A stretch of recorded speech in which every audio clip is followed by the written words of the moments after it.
Oke, sip.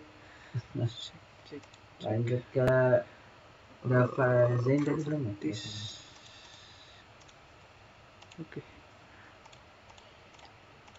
Oke, sudah aku record pakai OBS ya. Udah terlihat kan share screen-nya? Terlihat, Kak. Oke, terima kasih atas konfirmasinya. Oke, bismillahirrahmanirrahim. Insyaallah untuk materi kita ya di mentoring kedua ini itu adalah niat, ikhlas, syukur, dan tawazul.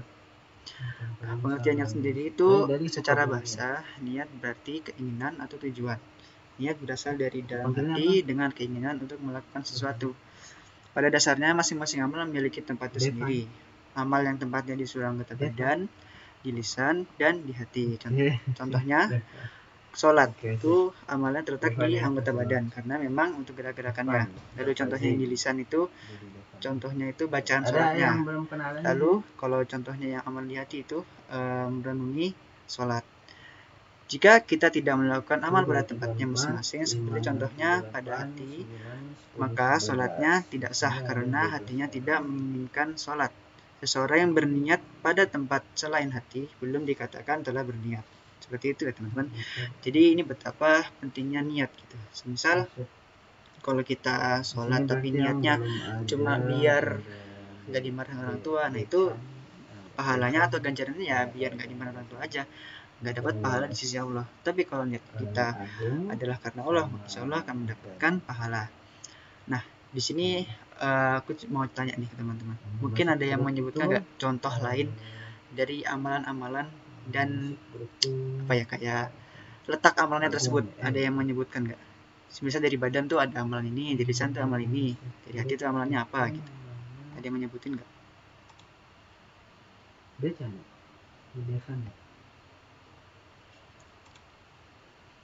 Ayo, ada nih. Kalau ada aku tunjuk berarti. Mungkin coba Arya Restu Timur. Ada orangnya nggak? Jadi Halo, Kak, ada, Kak. Nah, coba dong sebutkan contoh amalan yang letaknya itu di lisan. Ada dari beda jurusan sama teman-teman. Sistem informasi. Tapi yang selain dari slide ya, jangan disamain. Ada nggak menurut Arya? Contohnya. Jadi sama-sama fakultas teknik. Contoh apa, Kak? Contoh amalan yang letaknya itu di lisan.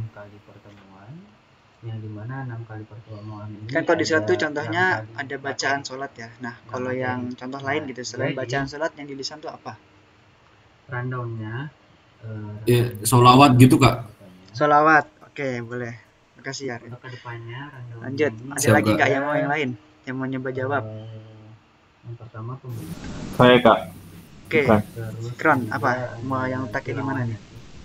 Yang tilawah yang barusan dilakukan itu contoh amalan lisan. Oke, betul. Satu lagi, ada yang mau nyoba jawab? Saya, Kak. Siapa? Muhammad siapa nih ketutupan namanya? Muhammad Rafi, Kak. Oh, oke. Apa tuh contohnya? Mengucapkan salam, Kak. Mengucapkan salam. Oke, terima kasih ya. Oke, dari contoh-contohnya teman-teman banyak mencontohkan dari lisan ya. Contoh bisa banyak lagi sih memang. Bisa zikir juga bisa, ceramah, dakwah itu juga bisa, dan kultum nanti itu ya teman-teman itu juga bisa. Kalau contohnya lagi dari hati itu bisa yaitu niat sendiri atau berzikir. Zikir kan juga bisa dari hati tuh, nggak harus diucapkan di lisan kan. Terus dari anggota badan bisa selain sholat tuh misalnya sedekah itu bisa atau membantu orang dan lain-lain sebagainya. Oke, lanjut. Syekh Islam Ibnu Taimiyah mengatakan niat dalam bersuci baik wudu, mandi, tayamum, sholat, puasa, zakat, kafarah dan ibadah lainnya tidak perlu dilafalkan dengan lisan berdasarkan kesepakatan ulama karena niat bertempat di hati. Dengan kesepakatan ulama ada seseorang melafalkan niatnya namun itu tidak sesuai dengan sesuatu yang ada di hatinya, maka dinilai adalah niat di dalam hati bukan perkataan yang dia ucapkan. Ibnu Taimiyah di kitab Al-Fatawa Al-Kubra. Ada yang ngechat ya sebentar. Kita izin toilet. Oke, mangga. Jadi itu ya teman-teman. Jadi kalau mungkin dulu teman-teman pernah belajar gitu dan aku juga tahu sih dulu pernah belajar bahwa itu ada yang mengatakan niat itu ya diucapkan gitu. Misal mau sholat nama itu sholli ya gitu ya. Nah, menurut Syekh Ibnu Taimiyah ini, jadi ya percuma aja gitu misalnya kita niat pakai lisan sekeras apapun yang kita ucapkan itu, tapi kalau hati kita tidak hadir, tidak menginginkan amal tersebut, ya percuma saja gitu. Jadi mungkin bisa dimulai dari sekarang gitu, bahwa teman-teman mau melakukan ibadah apapun itu, cobalah untuk tidak usah melafadzkannya, tapi coba menurunkan dalam hati bahwa kita itu ingin melakukan amalan tersebut. Bisa misalnya mau niat puasa sunnah, kita tuh apakah gitu ya, itu niatnya udah mau ingin melakukan puasa sunnah aja gitu, itu udah cukup. Karena memang keinginan kita tuh ingin melakukan puasa sunnah dan mengharapkan pahala dari Allah. Di sini ada hadis ya yang berkaitan dengan niat yang bisa kita ambil pelajarannya, yaitu dari Umar bin Khattab radhiyallahu anhu. Beliau berkhutbah di atas mimbar. Saya mendengar Nabi SAW bersabda, sesungguhnya amal itu hanya dinilai berdasarkan niatnya, dan sesungguhnya pahala yang diperoleh seseorang sesuai dengan hatinya. Barang siapa yang niat hijrahnya menuju Allah dan Rasulnya, maka dia akan mendapatkan pahala hijrah menuju Allah dan Rasulnya. Dan barang siapa yang hijrahnya dengan niat mendapatkan dunia atau wanita yang ingin dinikahi, maka dia hanya mendapatkan hal yang dia inginkan. Hadis riwayat Bukhari dan Muslim. Termasuk 55%. Jadi, untuk poinnya yang dapat kita ambil, yang pertama itu pentingnya menata hati ketika beramal, karena nilai pahala suatu amal tergantung pada niatnya. Ibnu Mubarak mengatakan, betapa banyak amal kecil namun pahalanya besar karena niatnya, dan betapa banyak amal besar namun pahalanya kecil karena niatnya. Yang kedua, beribadah karena dunia menyebabkan seseorang tidak mendapatkan pahala di sisi Allah. Yang ketiga, keutamaan berhijrah karena Allah dan Rasulnya. Jadi kalau misalnya teman-teman ingin bersedekah itu niatkan ya karena Allah, dan niatkan juga mungkin agar teman-teman dapat mendapatkan keberkahan di harta teman-teman. Itu juga bisa insya Allah. Nah, semakin tulus niat teman-teman, insya Allah amal teman-teman itu akan mendapatkan ganjaran yang lebih besar gitu, walaupun ya kayak sepele aja gitu ya. Karena mana kita tahu ganjaran hanya Allah yang mengetahuinya. Yang berikutnya di sini ada perumpamaan. Allah memberikan sebuah syarat agar amal ibadah diterima adalah dengan memurnikan ketaatan kepada Allah, itu ikhlas maksudnya. Maka seseorang yang melakukan amal tanpa diniati untuk beribadah kepada Allah akan sia-sia. Sebagai contoh, ada dua orang yang melakukan sebuah amalan mandi. Orang pertama meniatkan amalannya untuk bersuci dan mengikuti sunnah Rasul, sedangkan orang kedua tidak meniatkan untuk apapun dan hanya melakukan aktivitas biasa. Oleh karena itu, orang pertama mendapatkan pahala dan orang kedua tidak mendapatkan pahala pun. Contoh yang lain, dua orang sama-sama duduk di masjid. Yang satu diniatkan untuk istirahat, melepas lelah, dan lainnya untuk i'tikaf. Maka yang terakhirlah yang mendapatkan pahala. Seorang menahan lapar dari sebelum terbit fajar sampai terbenam. Jika tidak diniatkan untuk berpuasa, tidak mendapatkan pahala. Jika diniatkan untuk puasa, maka berpahala. Maka ulama mengatakan adat menjadi ibadah, namun di kalangan orang yang tidak solih, ibadah menjadi adat seorang dermawan karena tabiatnya, dan ketika berinfak adalah karena tabiatnya. Tanpa ada niat ibadah, maka tidak bernilai ibadah. Jadi seperti contoh yang lain, misal kita mau makannya, kalau niat kita hanya ingin menghilangkan lapar saja, maka ya udah itu aja ganjaran yang kita dapat, ganjaran dunia saja. Tapi kalau misalnya kita niatkan agar makanan ini bisa membuat ibadah sholat kita khusyuk, nah itu insya Allah bakal bernilai ibadah juga ya, dapat nilai pahala. Lalu niat ada tingkatnya ya. Yang pertama itu yang paling tinggi, itu menjadikan ridha Allah sebagai satu-satunya penggerak amal yang dikerjakan. Yang kedua, mengharap ridha Allah tetapi bercampur dengan tujuan lainnya yang bersifat duniawi, namun masih dalam lingkup karena Allah SWT pada tujuan akhirnya. Namun tujuan yang bersifat dunia tersebut tidak boleh lebih besar, bahkan menyamai dengan niat karena Allah. Semisal ya kayak tadi itu yang bisa mungkin bersedekah, lalu kita niatkan itu agar dengan sedekah tuh katanya kan ada yang bilang itu pangkal kaya ya, sedekah itu pangkal kaya kalau bagi muslim. Nah itu karena jadi niatnya itu karena Allah dan mungkin ada beberapa kardunianya, jadi itu insya Allah masih tidak mengapa. Lalu yang ketiga, mengharap ridha Allah tetapi bercampur dengan tujuan lainnya yang bersifat duniawi di luar lingkup karena Allah SWT. Contohnya adalah riya. Nah ini yang tingkat ketiga ini atau yang mungkin di bawahnya ya, itu sudah harus dibanti-banti ya teman-teman, jangan sampai kita malah jatuh karena riya. Lalu yang keempat, niat yang di dalamnya tidak ada harapan atau mencari ridho Allah atau memperoleh pahala, karena tapi ia hanya mencari kemanfaatan dunia. Yang seperti ini tidak memperoleh pahala dari Allah. Akan tetapi bila amalannya itu sesuai dengan sebab akibat sunatullah yang Allah tetapkan, maka ia berkesempatan memperoleh manfaat duniawinya saja. Contohnya itu, misalnya teman-teman berpuasa, lalu niatnya itu ya biar diet, ya karena memang namanya orang makan ya pasti bakal diet, yaitu insya Allah Allah akan berikan, tapi hanya manfaat duniawinya saja, tidak ada manfaat pahalanya atau manfaat akhiratnya gitu.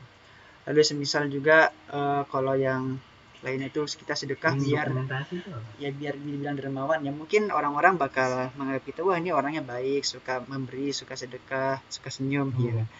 Tapi di pahala di sisi Allah itu tidak ada pahalanya, karena yang kita harapkan hanyalah biar panggilan dermawannya itu. Itu untuk pembahasan niat. Mungkin sebelum aku masuk ke ikhlas, ada yang ingin ditanyakan dulu?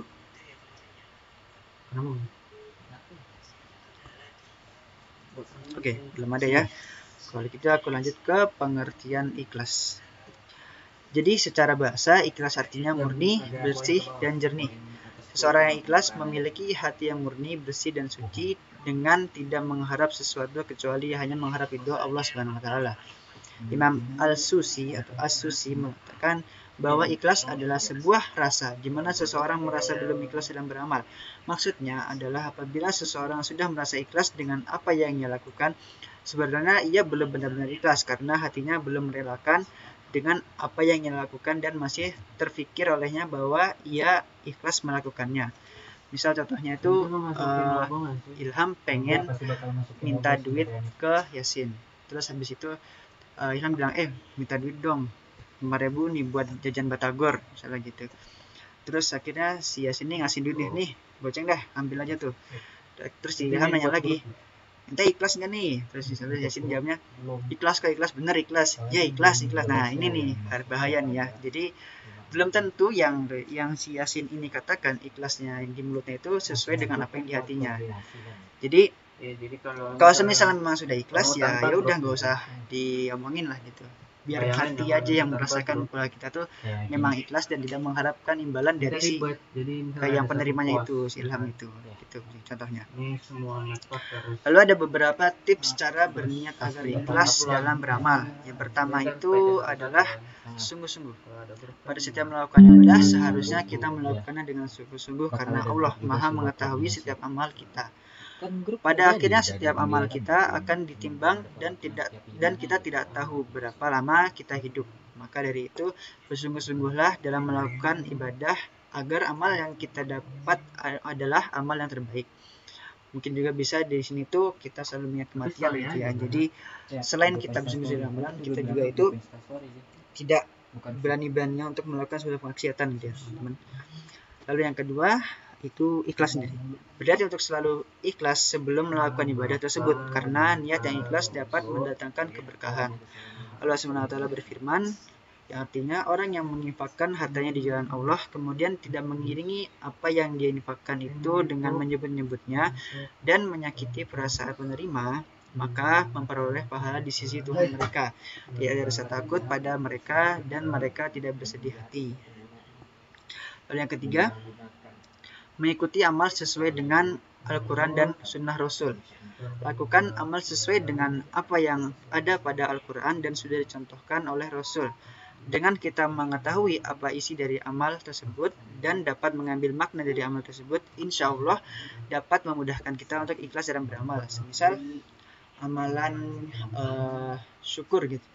Lain syakartum la azidannakum. Itu kan syukur walaupun kayak sikap, tapi itu kan juga bisa jadi amalan ya. Nah itu bisa membantu kita untuk ikhlas dalam beramal. Jadi kalau misalnya kita udah ngasih amalan sesuatu sedekah gitu misalnya kepada seseorang, lalu kita ikuti dengan syukur, misalnya alhamdulillah aku sudah bersedekah di hari ini. Nah itu insya Allah juga membantu untuk kita agar semangat dalam beramal dan membantu untuk menjaga keikhlasan juga. Lalu yang keempat, memperbanyak amal rahasia. Melakukan amal secara rahasia tanpa diketahui oleh orang bisa membuat kita tidak memiliki pikiran yang dapat membuat keruh niat ikhlas kita dan berkeyakinan bahwa hanya kita dan Allah saja yang tahu apa niat kita sebenarnya. Misal nanti nih teman-teman sudah offline gitu ya, tiba-tiba pas lagi kelas pagi gitu kan, lapar belum sarapan, tiba-tiba ada nih misal Arya bawain makanan tapi dia sembunyikan. Misal caranya itu dia titipin ke Raffi gitu ya. Nah, pas Ilham nitipin ke Raffi, si Arya nitipin ke Raffi, Arya itu ngomong, ntar jangan bilang-bilang ini dari aku ya, bilang aja ini dari hamba Allah. Nah itu salah satu cara untuk merahasiakan suatu amalan, dan insya Allah itu bakal menjaga keikhlasan kita. Walaupun dia udah tahu si Raffinya, dan ya walaupun satu orang saja, insya Allah itu nggak bakal merusak keikhlasan sih, insya Allah. Lalu yang kelima, menghindari atau mengurangi saling memuji. Dengan melakukan kegiatan ini, niat kita bisa lebih kuat karena tidak tergoyahkan dengan pujian dari orang lain. Terkadang hati seseorang dapat tergoyah karena mendapatkan pujian dan bisa mengakibatkan besar kepala atau menjadi sombong. Oleh karena itu harus dihindari. Semoga kita termasuk ke dalam manusia yang selalu ikhlas dalam melaksanakan suatu amalan. Nah, mungkin lanjutkan dari yang kata kasus yang tadi itu ya. Jadi Arya menitipkan makanan ke Raffi. Semisal Raffi itu lagi baru bagi-bagi dan ternyata kita tahu nih misalnya itu orangnya suka mengumbar rahasia gitu ya, ini dari Ilham, dari Arya loh, takutnya kan malah dipuji tuh. Nah mungkin Arya ini bisa menghindarinya dengan agak mundur dikit gitu masuk kelasnya, atau 10 menit setelahnya gitu, setelah makanannya itu habis, biar ya orang-orang tuh udah kenyang dulu dan nggak mikirin siapa yang ngasih gitu. Ya pinter-pinter aja lah kita gimana ngumpetnya. Gitu. Nah, berikutnya, namun perlu diketahui bahwa ada beberapa hal yang bisa merusak keikhlasan. Di antaranya yang pertama itu riya dan sum'ah. Riya adalah melakukan ibadah dengan tujuan agar dilihat dan dipuji oleh manusia. Sedangkan sum'ah adalah beramal dengan tujuan untuk didengar oleh manusia sebagai tujuan mencari popularitas. Nah, di sini ada catatan ya teman-teman. Semisal nanti teman-teman ada yang disuruh ambil di GKU gitu ya, gedung kuliah umum kan ada musolanya tuh. Misalnya teman-teman tuh ada yang ditunjuk untuk jadi imam sholat asar gitu misalnya di musolanya. Nah itu teman-teman lakuin aja gitu jadi imam, gak usah mikirin ntar takut riya, takut gak ikhlas. Nah itu jangan teman-teman pikirkan, malah sesuatu hal tersebut itu bisa menjadikan malah amal teman-teman itu menjadi rusak gitu keikhlasannya. Jadi misal memang teman-teman dimintain tolong untuk menjadi imam karena memang teman-teman itu pantas ya, nggak apa, jalanin aja dan nggak usah pikirin mendurat-menduratnya gitu, atau hal-hal yang dapat menghilangkan atau merusak keikhlasan. Lalu yang kedua, ujub adalah merasa kagum terhadap diri sendiri. Manusia memang harus bangga terhadap dirinya dan bisa menjadi bagian dari rasa syukur atas nikmat Allah yang telah Allah berikan kepada kita.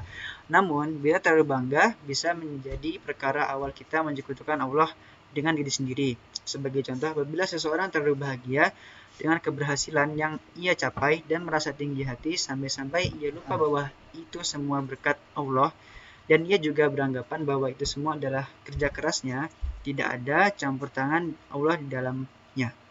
Jadi seberapapun capaian yang kita capai dari usaha kita, seberat apapun itu, tetap hadirkan bahwa Allah itu juga hadir, atau istilahnya itu berkontribusi gitu mungkin ya di amalan yang atau capaian yang kita lakukan tersebut, untuk menghindari sikap ujub. Dan yang ketiga, menjadikan ikhlas sebagai sarana bukan maksud atau tujuan akhir. Melakukan sesuatu dengan tujuan ikhlas tetapi bukan mengharapkan ridho Allah, hanya akan mendatangkan nikmatnya saja. Maka dari itu jagalah ikhlas dengan ingin mengharapkan janganlah ikhlas dengan ingin mengharapkan sesuatu. Misal yang kayak tadi itu ya, misal si Ilham minta duit dari Yasin gitu ya, dan Yasin bilang iya gue ikhlas. Nah itu jadi sarana doang, sarana biar apa, biar si Ilhamnya ini ya lapang dada menerimanya gitu. Jadi kalau misalnya sudah ikhlas, sudah ambil aja gitu, udah ambil ikhlasnya nih, udah ambil aja gitu aja ngomongnya ya. Selanjutnya, setelah mengetahui apa itu riya, ada beberapa amalan tidak termasuk riya. Antara lain yang pertama itu mendapatkan pujian dari orang lain. Apabila kita mendapatkan pujian dari orang lain, bukan berarti kita riya. Riya itu apabila kita memang sudah berniat bahwa kita ingin mendapatkan pujian dari orang lain. Selain itu, tetaplah berpegang teguh dengan niat awal kita agar niat kita tetap ikhlas karena Allah. Imam Nawawi rahimahullah membuat satu bab dalam kitab Riyadhus Shalihin dengan judul perkara yang dianggap manusia sebagai riya namun bukan termasuk riya. Beliau membawa hadis dari Abu Dzar radhiyallahu an bahwa Rasulullah SAW pernah ditanya, apa pendapatmu tentang seseorang yang beramal kebaikan kemudian dia mendapat pujian dari manusia? Beliau SAW menjawab, itu adalah kebaikan yang disegerakan bagi seorang muslim, atau bisa dibilang kayak ganjarannya di dunia lah. Jadi semisal memang teman-teman tidak bisa menghindari pujian dari orang, ya nggak apa-apa, tapi jangan sampai malah keikhlasan kita tergoyahkan. Tuh. Dan yang kedua, rajin beribadah ketika bersama orang soleh. Melakukan ibadah lebih giat bersama orang soleh bukanlah termasuk perkara riya. Yang menyebabkan riya adalah apabila kita memang berniat untuk riya. Selama kita niatkan beribadah kepada Allah, maka kita akan mendapatkan ridhonya. Misal nanti teman-teman siapalah gitu, ya ada yang alim banget gitu ya. Terus salah satu dari teman-teman tuh ikut berdua-duaan terus sama dia dan akhirnya ketularan rajin sholat gitu misalnya, padahal kalau nggak sama si fulan ini teman-teman itu kayak nggak pernah gitu ke masjid ataupun kelihatan sholat di masjidnya. Nah itu teman-teman nggak usah takut dibilang riya ataupun soalim gitu ya. Nah itu jangan sampai perkataan itu malah membuat semangat teman-teman hilang. Justru itu memang rintangan yang membuat teman-teman itu yang menguji kekuatan keimanan teman-teman. Jadi semisal memang nanti pas offline gitu teman-teman mendapatkan hal tersebut, tetaplah teguh dan jangan mudah tergoyahkan dengan ejekan-ejekan tersebut. Dan misalnya teman-teman menjadikan ejekan tersebut ya menerimanya lah gitu, insya Allah Allah akan membalasnya dengan lebih baik. Yang ketiga, menyembunyikan dosa. Nabi SAW bersabda, setiap umatku akan diampuni kecuali orang yang menampakkan perbuatan dosanya. Jadi misal teman-teman nanti itu sudah hijrah dan sudah rajin ke masjid gitu ya, nah itu sebisa mungkin teman-teman tidak usah lah mengumbar dosa atau perbuatan kemaksiatan yang dulu teman-teman pernah lakukan gitu. Karena ya buat apa juga gitu, kalau mau cerita juga insya ada yang lebih seru lah daripada menceritakan masa lalu yang gelap kita gitu. Dan yang keempat, memakai pakaian yang bagus. Memakai pakaian yang bagus tidak termasuk dalam perbuatan riya karena keindahan adalah yang disukai oleh Allah. Namun diingatkan kembali, jika niat kita untuk riya, maka hal tersebut adalah riya. Misal kita ke kelas gitu ya, di pelajaran PAI kita pakai baju koko gitu. Nah itu nggak apa-apa teman-teman, lanjutin saja karena memang tidak melanggar peraturan dan tidak juga mengganggu penglihatan orang gitu. Ya semisal memang itu boleh dan tidak ada larangannya, lanjutin saja. Lagi pula kan itu juga sebagai syiar kita bahwa kita itu seorang muslim gitu ya. Oke, selanjutnya hukum menyembunyikan amal.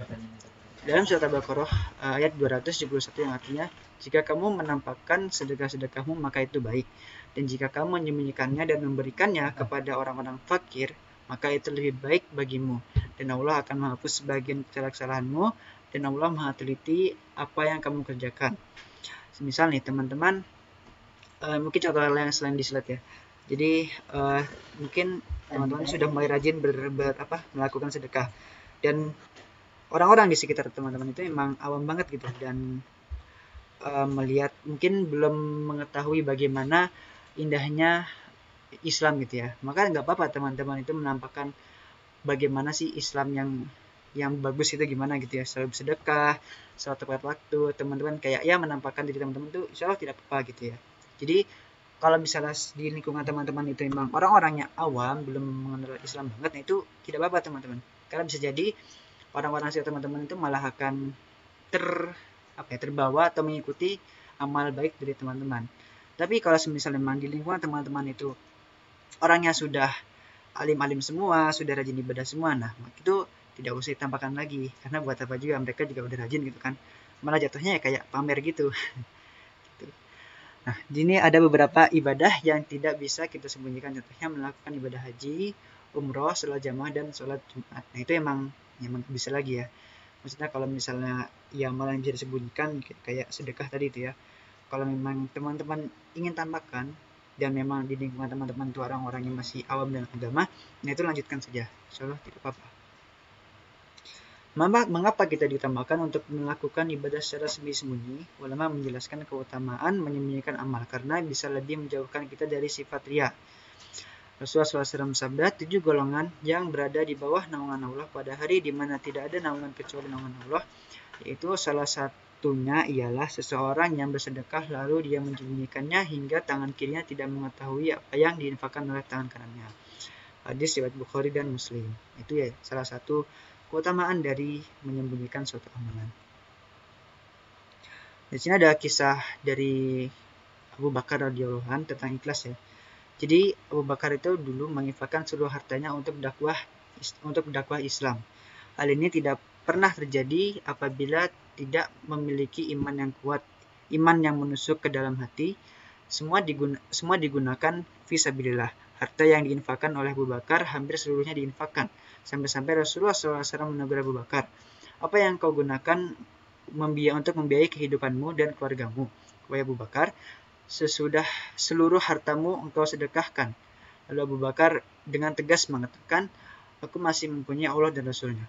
Sikap Abu Bakar mendapatkan cemooh sebagian kalangan masyarakat Madinah atas sikapnya yang menyedekahkan dan menginfakkan hartanya itu. Abu Bakar sudah tidak lagi hatinya terhambat mungkin dengan harta dan segala hal yang terkait dengan dunia. Abu Bakar tidak melepaskan harta dan seluruh kekayaannya yang dimiliki demi agama Allah yang diyakininya. Tidak ada ragu lagi karena seluruh jiwa dan raganya hanya diarahkan dengan mencari ridho dan kemuliaan dari Allah Ta'ala. Atas sikapnya itu Allah abadikan kisahnya itu dalam Al-Quran, yaitu dalam surat Asy-Syu'ara ayat 36 yang bunyinya, fama utitu min syai'in famata'ul hayatid dunya wa ma indallahi khairu wa abqa lil ladzina amanu wa ala rabbihim yatawakkalun. Artinya, maka sesuatu apapun yang diberikan kepadamu itu adalah kenikmatan hidup di dunia, dan yang ada pada sisi Allah lebih baik dan lebih kekal bagi orang-orang yang beriman, dan hanya kepada Tuhan mereka bertawakal. Oke, itu untuk bab ikhlas. Mungkin ada yang ditanyakan dulu sebelum masuk ke bab syukur. Kalau bulannya pastilah bulan Ramadan. Yang untuk Aku izin dulu ya. Bulan Ramadan ini itu kan kalau niatnya kan dari Karena belum ada ya. Oke, kalau gitu aku lanjut ke pengertian syukur. Kata syukur diambil dari kata syakara, syukuran, dan wasyukuron, yang berarti berterima kasih kepadanya, kepada Allah. Bersyukur adalah suatu perbuatan yang bertujuan untuk berterima kasih kepada Allah SWT atas limpahan nikmat yang telah diberikan. Ada beberapa cara untuk bersyukur. Yang pertama, syukur dengan hati, yaitu kepuasan batin atas anugerah. Kedua, dengan lidah, yaitu mengakui anugerah dan memuji pemberiannya. Dan ketiga, dengan perbuatan, dengan memanfaatkan yang diperoleh sesuai dengan tujuannya. Segala nikmat yang telah Allah berikan kepada kita haruslah kita syukuri, karena jika kita bersyukur dengan apa yang telah Allah berikan kepada kita, maka Allah akan terus melimpahkan nikmatnya kepada kita. Apa yang bisa kita syukuri pada saat ini? Yang bisa kita syukuri pada saat ini adalah bersyukur dengan nikmat hidup yang telah Allah beri kepada kita hingga saat ini. Dan banyak lagi ya sebenarnya, bisa nikmat kesehatan, nikmat kita masih bisa merasakan Islam, nikmat kita masih memiliki keimanan kepada Allah. Nah, itu juga bisa kita syukuri teman-teman. Lalu berikutnya ada hadis ya dari Bukhari dan Muslim. Mereka menceritakan di dalam kitab sahihnya bahwa Nabi SAW bangun salat malam hingga kedua kaki beliau bengkak. Lalu istri beliau yaitu Aisyah radhiyallahu anha bertanya, kenapa Anda melakukan ini padahal Allah telah mengampuni dosa-dosa Anda yang dulu maupun yang akan datang? Bila SAW menjawab, tidak pantaskah jika aku menjadi hamba yang bersyukur? Hakikat syukur adalah akhlak yang mulia yang muncul karena kecintaan dan kerinduan yang besar terhadap sang pemberi nikmat. Jadi syukur itu nggak selamanya dengan kita mengucapkan alhamdulillah kita udah dapat nilai bagus. Nah, itu nggak selalu dengan itu ya teman-teman. Misal mungkin teman-teman bisa bersyukur dengan memberikan atau mentraktir teman-teman sekelas. Nah, itu juga bisa bentuk dari syukur gitu. Jadi ibadah apapun itu juga bisa dijadikan bentuk syukur teman-teman kepada Allah ya. Semisal juga misal teman-teman dapat ranking 1 ada ranking 1 IPK 4 gitu ya. Lalu teman-teman bentuk syukurnya itu mungkin mengajak teman-teman yang lain untuk makan bareng gitu. Nah, itu juga bentuk syukur atas pencapaian teman-teman. Lalu syukur tidak akan mungkin bisa terwujud jika tidak diawali dengan keriduan. Ridho sendiri bisa diartikan sebagai menerima dengan senang dengan apa yang telah Allah berikan kepada kita, baik itu hukum yang Allah berikan ataupun kodok atau sesuatu ketentuan dari Allah. Seseorang yang diberi nikmat oleh Allah walaupun sedikit tidak mungkin akan bersyukur kalau tidak ada keriduan. Orang yang mendapatkan penghasilan yang sedikit, hasil panen yang minim, atau pendapatan yang pas-pasan tidak akan bisa bersyukur jika tidak ada keriduan. Jadi maksudnya itu berapapun nanti misalnya teman-teman sudah belajar sekeras apapun itu dan hasilnya memang pas-pasan, ya udah ridhoi aja atau terima apa adanya gitu, karena memang mungkin itu belum waktunya teman-teman untuk sukses gitu, maksudnya belum untuk mendapatkan nilai bagus. Mungkin ada memang waktu sendiri yang dimana teman-teman itu memiliki keunggulan gitu. Jika misalnya dibayangkan gitu ya, karena Allah kan punya hamba yang banyak gitu ya, dan dari hamba yang banyak itu ada mungkin dan banyak mungkin yang pasti itu lebih rajin ibadahnya, lebih rajin doanya kepada Allah, dan pasti karena Allah itu maha adil, pasti ya Allah akan prioritaskan mereka terlebih dahulu dibandingkan kita gitu, yang mana kita itu mungkin ya doanya pas lagi mau ujian aja, atau mungkin pas lagi ujiannya susah gitu ya. Nah, itu pasti Allah akan prioritaskan yang lainnya gitu dibandingkan kita. Maka dari itu syukuri aja apa yang sudah kita dapatkan. Bila kita sudah mensyukuri apa yang kita dapat itu, insya Allah atas usaha yang kita lakukan itu Allah akan memandang kita, dan mungkin di saat yang lain kita akan mendapatkan apa yang kita inginkan. Nah, syukur sebenarnya tidaklah cukup hanya dengan mengucapkan alhamdulillah, namun hendaknya seorang hamba bersyukur dengan hati, lisan, dan anggota badannya. Sebagaimana yang dikatakan oleh Ibnu Qudamah rahimahullah, syukur yang sebenarnya adalah dengan hati, lisan, dan anggota badan. Semoga Allah Ta'ala memberikan pertolongannya kepada kita untuk bersyukur nikmatnya dan menjadikan kita hambanya yang pandai bersyukur.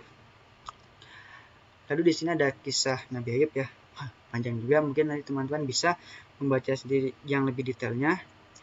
Jadi intinya itu ya, jadi Nabi Ayub kan dulu ya, kita teman udah tahu juga ya, dulu itu orangnya kaya, punya banyak istri. Nah, tiba-tiba Allah tuh menurunkan suatu musibah atau ujian kepada Nabi Yusuf berupa penyakit kulit, dan tidak hanya itu, orang-orang di sekitarnya pun menjauhi Nabi Yusuf gitu. Tapi dan yang bisa kita ambil gitu ya dari sikap Nabi Yusuf ini, Nabi Yusuf tidak pernah menyekutukan Allah karena musibah tersebut.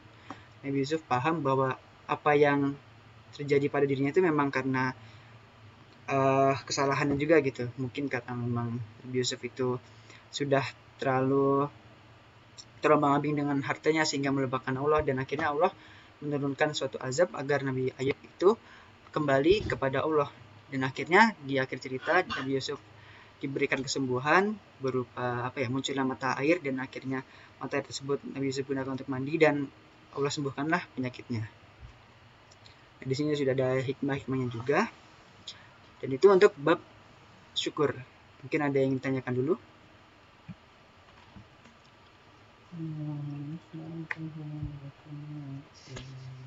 Oke, kalau belum ada, berarti lanjut lagi ya. Itu bab tawazun dan kisah terdahulu. Pengertian dari tawazun itu adalah secara bahasa keseimbangan atau seimbang atau adil. Secara istilah, tawazun merupakan suatu sikap seseorang untuk memilih titik yang seimbang atau adil dalam menghadapi suatu persoalan. Meski diartikan sebagai suatu keseimbangan atau adil, bukan berarti harus menempatkan posisi di tengah-tengah atau jalan tengah, karena realitanya sesuatu pertengahan belum tentu menunjukkan suatu keseimbangan, tergantung bobotnya. Contoh, seseorang ibu mempunyai 2 orang anak, yaitu satu sedang duduk di bangku SD, sedangkan yang lain duduk di bangku perguruan tinggi. Tentu si ibu tidak akan memberikan uang saku dengan jumlah yang sama kepada masing-masing anak tersebut. Jika ibu tersebut berpegang pada prinsip keadilan, tentu ia akan memberikan uang dengan jumlah yang lebih kepada anak tertua, karena anak ini mempunyai kebutuhan yang lebih pula dibandingkan anaknya yang masih SD. Dan di sini juga untuk basic tawazun itu teman-teman melakukan prioritas waktu gitu ya. Mungkin nanti yang teman-teman kalau ingin bergabung dalam organisasi dan organisasi itu lebih dari satu, nah itu teman-teman harus belajar tuh tawazun, belajar untuk memprioritaskan mana dulu nih yang harus diunggulkan. Nah caranya, misal teman-teman itu di organisasi A, organisasi teman-teman itu dan teman-teman mempunyai amanah yang lebih tinggi, maka prioritaskanlah di situ. Dan yang lain, organisasi yang lain B, C, D-nya itu mungkin teman-teman bisa mewakilkan atau menitipkan nanti kalau ada apa-apa tolong kabari ya, seperti itu. Akan tetapi jika semisal teman-teman mungkin juga menjadi petinggi ya di dua organisasi memiliki amanah tinggi, maka teman-teman bisa memilih salah satu yang memang benar-benar teman-teman itu minati organisasinya. Nah di organisasi yang lain itu nanti teman-teman bisa menitipkan ke wakil teman-teman mungkin. Jadi nanti kalau ada apa-apa mungkin bisa dikabari dan sebagainya. Gitu. Jadi jangan sampai malah nanti teman-teman itu ambis dengan organisasi, malah teman-teman jadi kebanyakan ya, malah pusing gitu. Nah teman-teman jadi meninggalkan semuanya. Nah itu jangan sampai. Jika memang teman-teman sibuk banget, nah itu bercobalah untuk berkabar. Karena walaupun kabar itu kayaknya ya simpel lah, tapi setidaknya orang-orang di organisasi itu tahulah bagaimana keadaan teman-teman sekarang. Nah, mengapa tawazun penting bagi kehidupan? Sikap tawazun sangat diperlukan dengan tujuan agar kita tidak melakukan suatu hal yang berlebihan dan mengesampingkan hal-hal yang lain atau malah melupakannya. Padahal hal yang dimaksud itu memiliki hak yang harus ditunaikan kepada diri kita. Kemampuan manusia untuk bertawazun didukung oleh fitrahnya. Manusia diciptakan oleh fitrahnya oleh Allah Subhanahu wa taala, yang mana fitrahnya itu adalah hanif, yaitu kecenderungan untuk melakukan kebaikan dan mengakui ketauhidan. Namun kemudian keadaannya sesudah lahir yang terkadang diarahkan oleh kedua orang tuanya tersebut membuat anaknya tersebut menjadi Nasrani, Yahudi, Majusi apabila orang tua tersebut merupakan non-muslim. Serta hadis Rasulullah SAW berbunyi, setiap bayi terlahir dalam keadaan fitrah, yaitu Islam, orang tuanya yang menjadikan ia sebagai Yahudi, Nasrani, atau Majusi. Muttafaqun alaih. Nah, dalam menjaga fitrah tersebut, manusia diberikan oleh Allah 3 potensi. Yang pertama itu jasmani, diantaranya dengan makan, minum, istirahat, pakaian, tempat tinggal. Dalam hal ini, Rasulullah SAW memberikan pedoman dengan perintah terkait dengan cara-cara memenuhi kebutuhan tersebut, seperti dalam hal makan dan minum. Rasulullah SAW memberitahukan kurang lebih sebagai berikut: makanlah sebelum lapar dan berhentilah sebelum kenyang. Atau dalam hadis lain itu makanan itu sepertiga, dan untuk air itu sepertiga, dan untuk udara itu sepertiga. Gitu ya teman-teman. Jadi jangan berlebih-lebihan lah dalam melakukan segala sesuatu gitu, terutama dalam hal makan. Lalu akal, hal yang paling membedakan manusia dengan makhluk-makhluk ciptaan Allah Subhanahu wa taala lainnya adalah dianugerahkannya akal. Dengan akal ini manusia seharusnya mampu menilai baik dan buruk sehingga tidak terjerumus ke dalam jurang kebatilan. Sehingga apabila manusia mampu menggunakan akalnya dengan sebaik-baiknya dan terus-menerus mencari kebenaran, maka derajatnya bisa melebihi para malaikat. Dan apabila manusia tidak menggunakan akal dan senang jauh ke dalam keterpurukan moral dan sebagainya, maka derajatnya menyamai hewan, bahkan lebih rendah lagi. Mungkin misalnya itu kita kan udah banyak ini ya fasilitas teknologi, buat mau nyari informasi apapun itu mudah. Nah itu gunakanlah sebaik mungkin dengan akal kita. Cobalah mencari info-info kajian gitu ya. Di samping kita mencari info-info perkuliahan itu kita seimbangkan gitu. Jangan kuliah mulai yang kita dalami, tapi untuk Islam itu juga perlu jatah gitu teman-teman. Jangan sampai malah karena kita terlalu dalam untuk atau fokus dalam kuliah sehingga kita malah melupakan agama kita. Karena yang dinilai itu ya dari agama kita di akhirat nanti ya, bukan dari ketercapaian kita di dunia ini. Lalu yang ketiga itu ruh. Tidak semua orang menyadari sepertinya akan potensi ini. Apabila seseorang merasa gelisah atau tidak tentram, itu merupakan salah satu petanda kekurangan ruh. Sebagai akibat dari kekurangan akan ruh, maka cacat moral akan terjadi pada yang bersangkutan, sehingga ia tidak akan merasakan perasaan bersalah sesudah melakukan perbuatan-perbuatan dosa tersebut. Nah, di sini mungkin tuh ruh itu bisa dikatakan sebagai kayak keimanan gitu ya teman-teman. Jika misalnya kita itu kayak melakukan kemaksiatan, mungkin kalau sekali dua kali kan kayak aduh astagfirullahaladzim, habis ngeliatin yang nggak bener nih. Nah, itu kan pasti dari semua kita kan kayak gitu ya. Akan tetapi kalau misalnya kita sudah sering melihat yang enggak atau melihatnya bukan mahram, melihat aurat seseorang gitu, nah itu bisa seakan-akan rasa bersalah itu malah hilang gitu ya teman-teman. Itu karena apa? Karena memang keimanan kita itu sudah turun gitu, sudah down. Nah, caranya gimana? Caranya biar kita menambahkan keimanan kita itu ya dengan banyak-banyak beribadah lagi, banyak-banyak mengikuti kajian agar iman kita tuh terbooster lagi gitu. Seakan-akan ya healingnya keimanan gitu. Healingnya tuh yang mengikuti kajian, mendengarkan nasihat-nasihat dari para ustadz atau ulama kita. Gitu. Di sini ada kisah tentang Abdullah bin Amr. Jadi beliau itu adalah ahli ibadah yang rajin sholat. Abdullah bin Amr ini lebih dahulu masuk Islam ketimbang bapaknya, yaitu bapaknya itu Amr bin As. Dan semenjak ia dibaiat dengan menaruh telapak tangan kanannya di telapak tangan Rasulullah SAW, hatinya tidak berubah seperti cahaya subuh yang cemerlang diterangi nur ilahi dan cahaya ketaatan gitu ya. Jadi maksudnya itu semenjak masuk Islam ya dia tahu apa aja perintah-perintah Allah, ya dia lakukan terus itu. Dan sangat semangat sekali, bahkan dia tuh ya tidak mempedulikan perkara dunianya gitu. Contohnya tuh ya seperti setiap turun ayat maka dihafalkan dan diusahakan untuk memahaminya hingga setelah semuanya selesai dan sempurna ia pun telah hafal seluruhnya gitu. Jadi benar-benar semangat untuk belajar Islam itu tinggi sekali ya sahabat ini. Nah, suatu hari Rasulullah memanggilnya dan menasihatinya agar tidak berlebihan dalam beribadah. Rasulullah SAW bertanya, kabarnya engkau selalu puasa di siang hari, tidak pernah berbuka, dan sholat di malam hari, tidak pernah tidur. Cukuplah puasa 3 hari setiap bulan. Abdullah berkata, saya sanggup lebih dari itu Rasulullah. Rasulullah SAW berkata, kalau begitu cukup 2 hari dalam sepekan. Abdullah berkata, aku sanggup lebih banyak lagi. Rasulullah SAW berkata, jika demikian, baiklah, kamu lakukan puasa yang lebih utama, yaitu puasa Nabi Daud. Puasa sehari lalu berbuka sehari. Dan benarlah ketika Abdullah bin Amr dikaruniai usia lanjut, telah berulangnya menjadi lemah. Ia selalu ingat nasihat Rasulullah dahulu, wahai malu nasibku, kenapa dahulu tidak melaksanakan keringanan dari Rasulullah. Nah, ini bentuk tawasun dari ini ya teman-teman, dari apa jasmani kita. Jadi serajin apapun teman-teman itu beribadah, berikanlah juga jasmani kita itu untuk beristirahat. Misal teman-teman semangat untuk tahajud, ya boleh tahajud berapa rakaat itu sudah cukup banyak ya. Jika semisal mau lanjut ya cukup dulu, stop dulu, karena mungkin nanti teman-teman bakal banyak kegiatan di siang harinya. Kalau misalnya teman-teman tidak melakukan istirahat, malah takutnya akan menghancurkan kegiatan di siang hari tersebut, di ngantuk gitu ya. Jadi intinya memberikan kesempatan tubuh kita untuk beristirahat juga gitu. Jangan ibadah terus, walaupun itu baik ya. Nah, hikmah yang didapat dari cerita di atas adalah menjaga keseimbangan hidup itu perlu.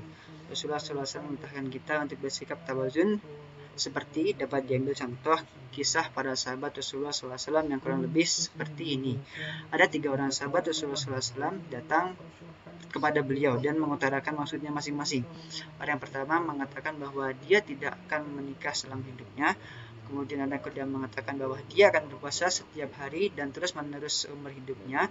Dan yang terakhir mengatakan bahwa ia akan sholat tanpa henti-hentinya. Namun apa kata Rasulullah SAW? Kalian jangan seperti itu. Masing-masing urusan ada haknya. Urusan dunia haknya, sedangkan urusan akhirat ada juga haknya.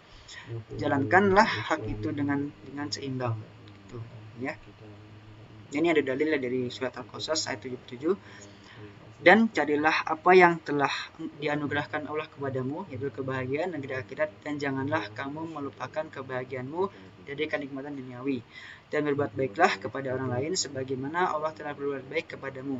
Dan janganlah kamu berbuat kerusakan di muka bumi, sesungguhnya Allah tidak menyukai orang-orang yang berbuat kerusakan.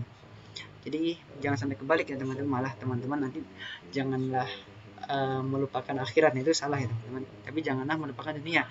Jadi sesibuk apapun kita di dunia ini, tetap niatkan segala amal-amal kita itu untuk ibadah kepada Allah.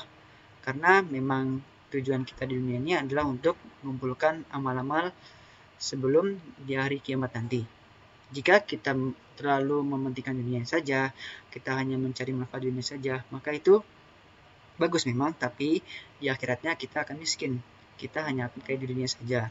Maka oleh dari itu, jika memang misal teman-teman ini masih belum rajin banget dalam beribadah, ya niatkanlah amal-amal keseharian teman-teman itu untuk Allah agar mendapatkan ganjaran juga, yaitu pahala di sisinya. Oke, ini untuk materinya hanya ini saja. Cukup banyak ya. Dan insya Allah untuk pekan depan nggak sebaik ini sih. Jadi mungkin apakah ada pertanyaan dari materi yang sudah aku sampaikan? Gimana? Gak ada pertanyaan nih? Kalau gitu aku yang tanya kalau nggak ada.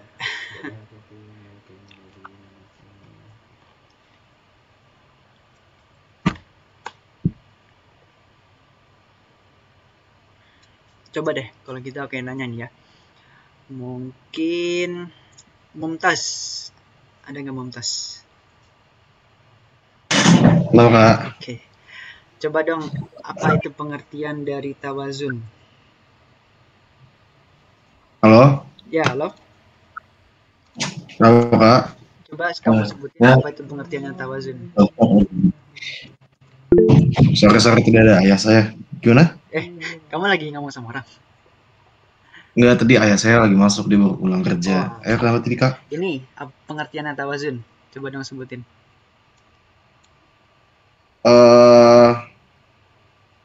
Keseimbangan bukan Kak? Oke, benar keseimbangannya. Siap. Oke, makasih ya atas jawabannya. Sekarang aku coba tanya yang lain. Ini jangan pada kabur ke toilet dong. Moga-moga emang bukan karena kabur ya. Coba Rangga. Ada Rangga nggak? Ada Kak. Oke, Rangga. Coba dong sebutin apa itu artinya syukur. Syukur. Berterima kasih Terima kasih. kepada Yang Maha Kuasa. Oke. Kalau cara bahasanya ingat nggak? Cara bahasanya Nah, tadi kan ada diambil dari kata ini. Ingat nggak? oh iya ya. Apa tuh? Yang diambil dari kata syakara, Hah? syukron, dan wasyukron. Wasyukuron. Oke. Lihat ya. Oke, nggak apa-apa. Makasih ya Rangga atas jawabannya. Rangga udah, siapa lagi ya? Satu lagi deh. Tanya apa ya? Saya gampang semua sih ini. Coba Wahyu Chandra. Ada nggak orangnya? Ya Kak. Oke, coba sebutin dong tadi siapa sih nama sahabat yang dia itu puasa terus-terusan sampai Rasul tuh nasihatin dia karena saking rajinnya beribadah.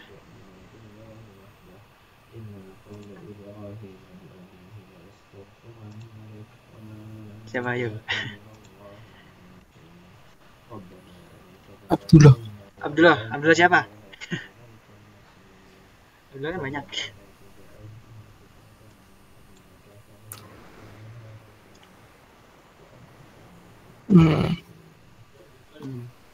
Abdullah bin Amir. Abdullah bin Amr ya, Abdullah bin Amir. Oke. Amir. Siap. Makasih ya Wahyu atas jawabannya. Oke, karena mungkin udah tidak pertanyaan lagi dan aku lupa belum absen ya. Jadi sekarang aku mau absen dulu kalian. Reviansyah. Hadir Kak. Jadi gimana kabar Revi? Alhamdulillah baik Kak. Sibukannya apa nih sekarang? Ya masih kuliah doang sih Kak. Kuliah doang. Oke, nggak apa-apa. Lanjut, Yasin. Yasin masih ada nggak? Hadir. Oke, hadir. Gimana kabar Yasin? Sehat? Sehat. Keluarga juga sehat? Sehat. Oke. Lanjut, Ilham. Hadir. Lanjut, Fikron. Hadir Kak. Oke. Adib Afran. Belum ada ya. Oh iya, Ilham yang hari Ahad kemarin kenapa tidak hadir, Ham? Saya lupa miss info Kak. Miss info. Oke. Oke, ada yang join. Lanjut. Tadi itu Wafda. Hadir Kak. Oke. Zidan. Hadir Kak. Oke. Seterusnya ini Afif, Nopal Afif. Belum hadir ya. Arya. Restu Timur. Hadir Kak, hadir. Oke, panggilannya siapa? Terserah Kak, Terserah. bisa tiga-tiganya. Bisa tiga-tiganya. Apa ya enaknya ya? Arya deh yang paling depan aja. Kemarin kenapa tidak hadir? Saya hadir Kak. Oh, hadir kemarin ya. Tapi kok tidak Ya terabsen kan ya? waktu terakhir itu waktu di absen ya. Yang awal juga nggak tahu infonya Kak soalnya. Oh, oke. Oh iya, hadir dong. Maaf. Ini lupa ditulis nama panggilan aja. Ini dikira kagak hadir. Oke, makasih Arya. Lanjut. Ini juga Baik, Kak. Arya namanya. Dimas Arya Putra Hartono. Ada? Tidak ada. Aldieno. Hadir Kak. Oke. Terus Prama.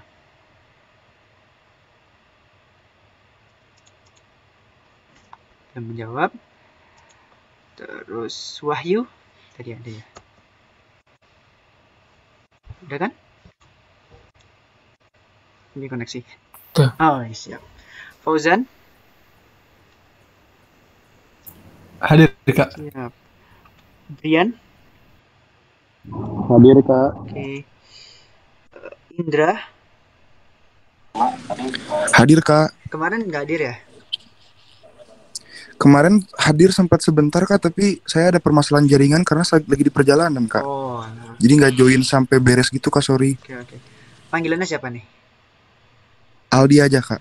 Indra Gede Aldi. Aldi. Oke, Aldi. Selanjutnya Aziz. Hadir Kak. Oke. Radit. Hadir Kak. Oke. Fadilah. Hadir Kak. Oke. Rangga. Dia ada. Hadir Kak. Oke. Bentar, ada suara chat. Pramasta. Oke, hadir ya. Prama. Nah. Slabib Hikmanoval. Hadir? Tidak hadir ya. Novel Mumtaz. Ada Kak. Oke, siap. Oke, karena sudah semua yang absen, apakah ada yang Kak. mau disebut? Nah, Saya hadir tadi belum jawab soalnya habis ada tamu. oke, siapa itu? Muhammad Muhammad Adib Arfan nggak? Akbar Kandar.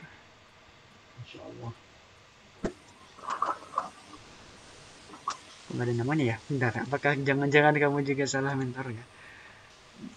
Adib, astagfirullah, Muhammad Adib. Kok aku dengarnya Adebar sih? Iya Kak, Muhammad Adib. Oke. Siap, Adib. Kamu kemarin kenapa tidak hadir? Telat ini Kak, telat gabung grup jadi nggak ada infonya. Walah, panggilannya siapa? Adib aja Kak, Aja, pakai aja ya. nggak usah angkutin Adib. Kesibukannya Adib. apa nih, Dip? Kenapa Kak? Kamu tuh kesibukannya apa aja? Ya kuliah kayak biasa. Kuliah aja, nggak ikut organisasi apa-apa? Ya enggak. Emang hebat nih, kelas semuanya kompak. Nggak ada yang ikut-ikut organisasi, tidak apa-apa. Tahun depan bisa ikut. Oke, kalau begitu kan udah jam 9 ya, udah cukup malam, takutnya ada pada ngantuk. Mungkin yang kultum nanti di akhir aja. Kita mungkin sekarang kuis dulu aja, takutnya kalau udah pada ngantuk malah kagak konsentrasi. Jadi aku mau share dulu kuisnya. Jangan ada yang nyontek loh ya. Quizzes. Quiz.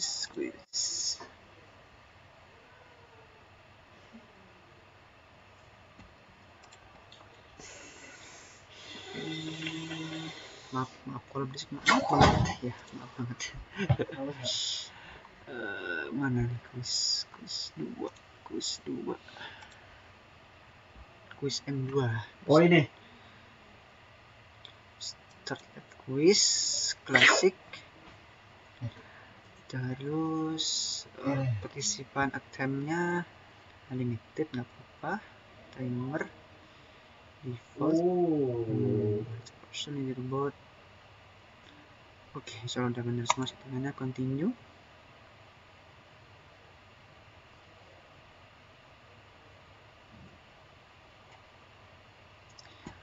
Oke. Mana limitnya? Share window kali ya, share window. Gimana dia itu windownya? Ini timnya. Kelihatan nggak teman-teman? Yang aku share screen. Ini sedih. Kadang sudah. Kelihatan Kak. Nah itu ya teman-teman, coba join itunya, quiznya di situ. Kodenya 788271. Linknya ini aku copy aja deh, biar gampang.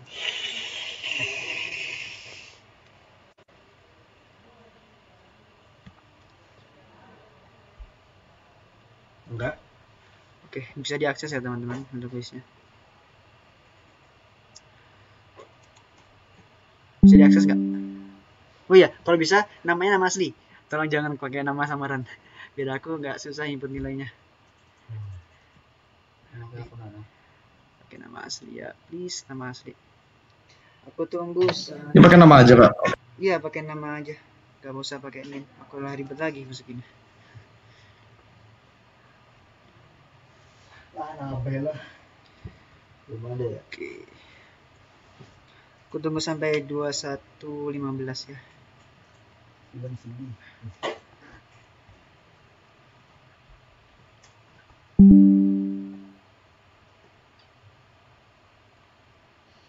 Oke, sudah 15 orang.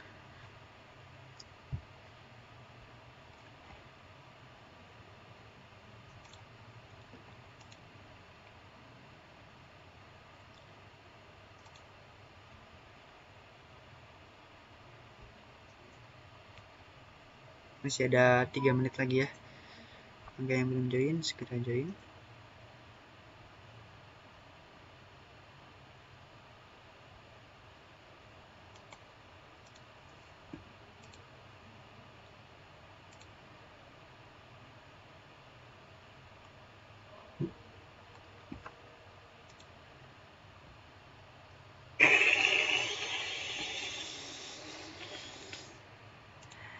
Please lah.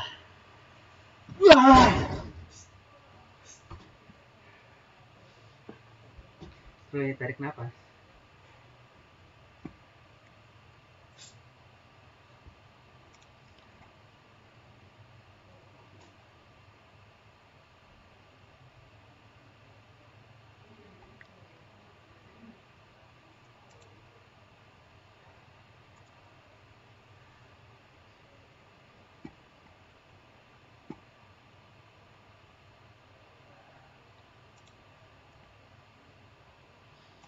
Oke, 2 menit lagi ya. Kalau udah join semua mungkin bisa konfirmasi aja biar langsung dimulai. Tapi enggak lah, bareng-bareng aja ntar. Jadi 18 berarti. Sama aku 19. Ini baru ada udah semua berarti. Oke. Kalau gitu aku mulai quiznya ya. Selamat mengerjakan.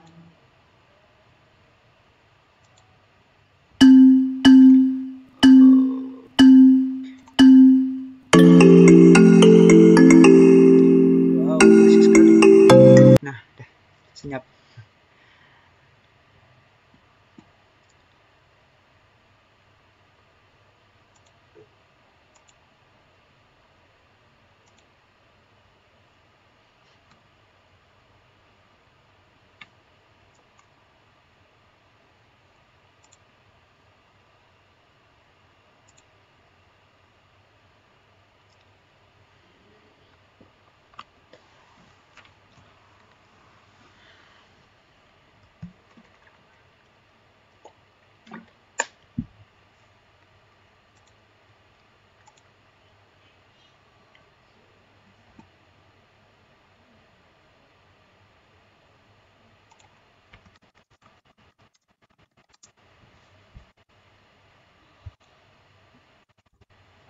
nggak pernah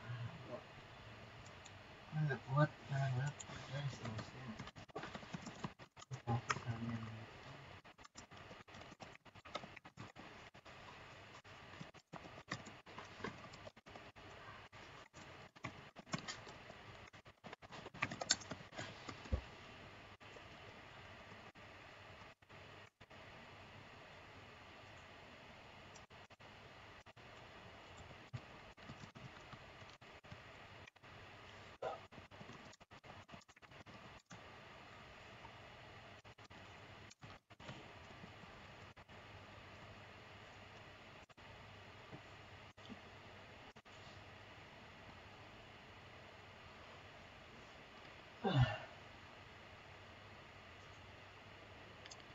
very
good.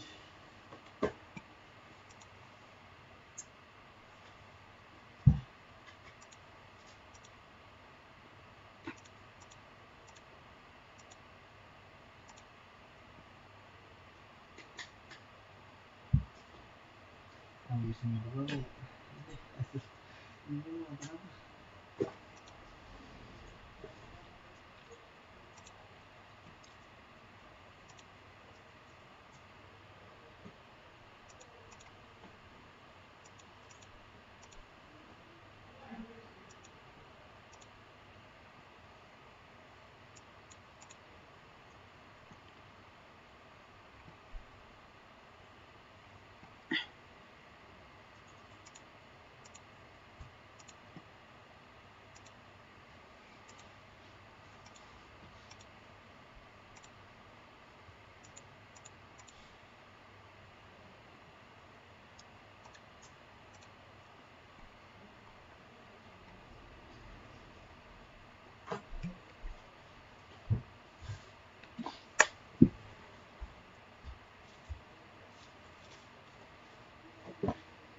Udah paham?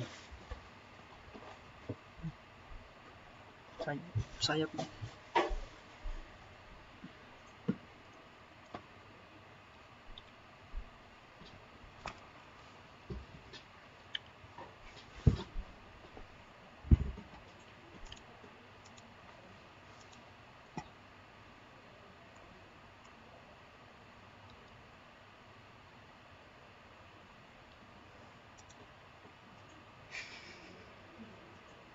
Astagfirullah.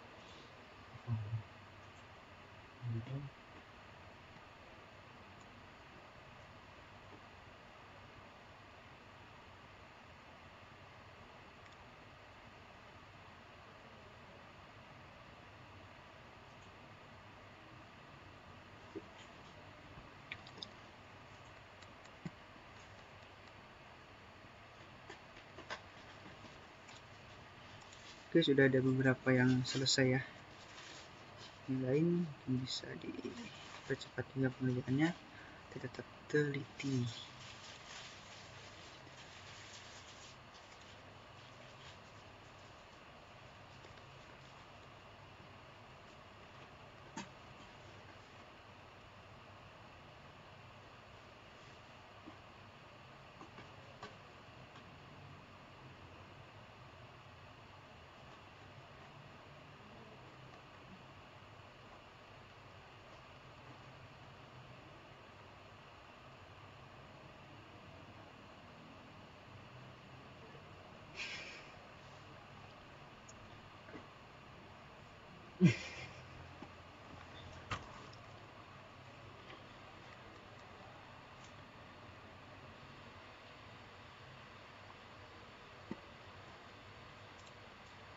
Oke, 5 orang lagi yang bisa ngerjain.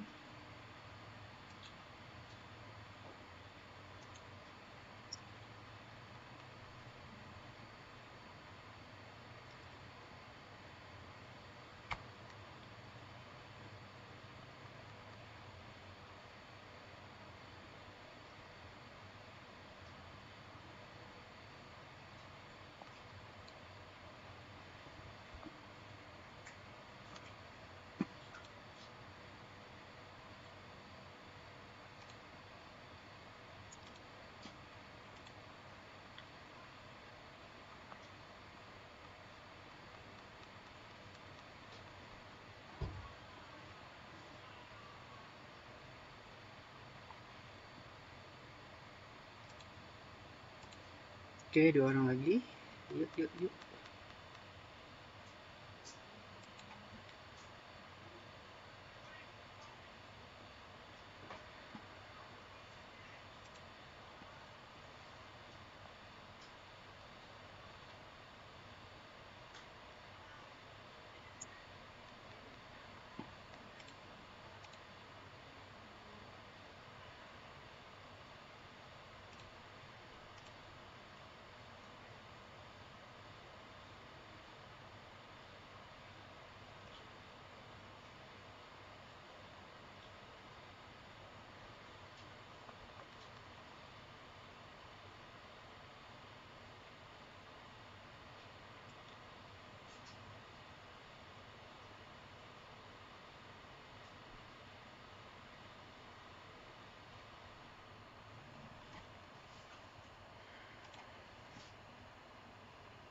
Oke, karena tinggal 1 orang aja ya, harap bisa segera menyusul.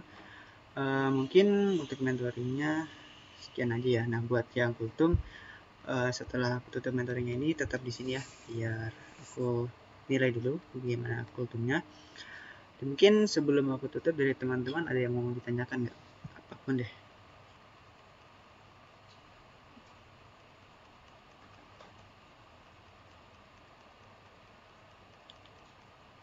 Ada tidak? Mungkin mau tanyain gimana healingnya, apakah bisa main game? Iya. Kalau main ya aku juga main sih, santai aja. Aku juga masih belajar kok, nggak pinter-pinter banget dalam agama ya. Cuman emang dulu basicku itu kan dari pondok gitu, jadi ya mohon maaf aja misalnya memang kalau selama penyampaianku ini mungkin agak keras atau agak kaku gitu ya. Harap teman-teman bisa memakluminya gitu. Gimana, mungkin ada pertanyaan nggak?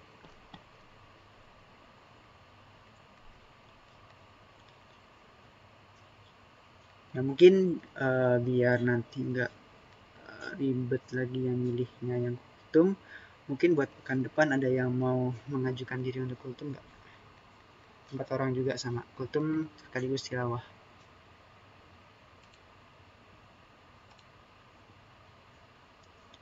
Ada yang mau?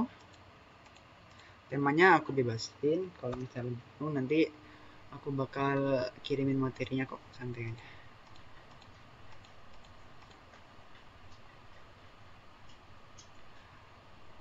Muhammad Fauzan dan Rangga Ferdian. Ini nunjuk atau emang ngomong PC nih? Ntar aku tulis malah nggak mau. Gimana Fauzan sama Rangga mau? Pekan depan kultum dan tilawah?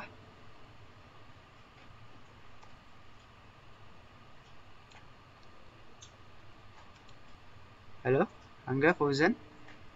Konfirmasi dulu dong. Iya, insya Allah Kak, kalau misalkan tugasnya nggak terlalu banyak. Soalnya kemarin tuh lagi banyak sih. Iya.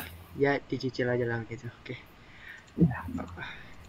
Ini emang karena ditunjuk atau emang PCK Fikron? Itu mah ditunjuk Kak, biasa lah. Ngajuin diri aja guys, ntar aku kasih koin aktifan. Oke, nggak apa-apa Fauzan. Nama kamu tuh mana sih? Muhammad Safa Fauzan. Oke, aku tandain dulu. Terus Rangga gimana? Mau kultum pekan depan? Oh, insya Allah bisa sih Kak. Oke, siap. Rangga, 2 orang lagi, ada yang mau mengajukan diri?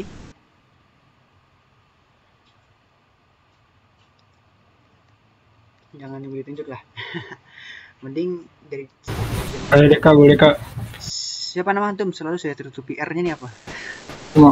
Muhammad Raffi Raditya Kak. Iya, Raffi. Muhammad Raffi. Mana nama Anda? Sip, ketemu. Oke. Ada lagi yang mau mengajukan, 1 orang lagi. Ini mengajukan diri nih, aku kasih poin tambahan. Satu lagi. Saya Kak. Oke, Aziz, Masya Allah. Oke, siap. Udah pas sempat ya. Kalau gitu nanti buat pekan depan dipersiapkan untuk kultum dan tilawahnya. Tilawahnya tuh yang melanjutkan aja dari yang tadi tuh. Terakhir kan Al-Qalam ayat 4 tuh. Berarti besok ayat 5, terus setengah gitu aja. Oke, kalau tidak ada yang ingin tanyakan lagi, berarti untuk evalnya mungkin di mentoring malam hari ini ya teman-teman ditingkatkan lagi gitu ya keaktifannya, nggak usah sungkan-sungkan. Toh lagi pula kalau teman-teman aktif menjawab, aktif nanya tuh aku kasih poin tambahan kok. Dan nggak usah takut salah dan berpendapat karena kita juga sama-sama mesti belajar gitu ya. Nggak ada yang salah, nggak ada yang benar. Dan insya Allah itu masih intinya teman-teman aktif dulu lah gitu. Salah-salah benernya kita sama-sama koreksi bareng-bareng insya Allah.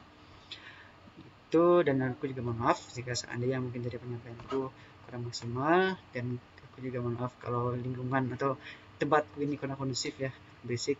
Mungkin pekan depan aku akan cari tempat yang lebih kondusif lagi. Oke, mungkin sekian untuk mentoring di malam hari ini. Direkan juga yang kultum, jangan keluar dulu. Kita tutup dengan membaca istighfar sebaik-baiknya.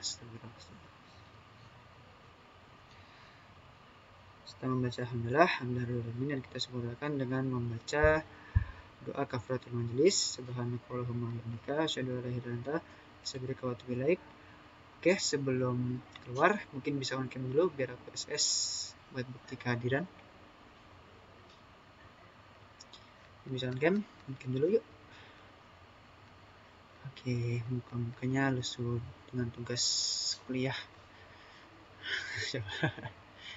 Padahal belum ikut organisasi kan, kalau ikut organisasi tahu ini tuh lebih terlatih lagi otak kalian tuh untuk pusing. Tapi nggak apa-apa kok, jadi pelajaran terakhirnya jadi lancar insya Allah. Oke, 3, 2, 1. Sekali lagi, mungkin mau gaya boleh. 3, 2, 1. Tahan. Hup. Oke. Ya, kita tutup dengan wassalamualaikum warahmatullahi wabarakatuh. Terima kasih ya teman-teman hadir.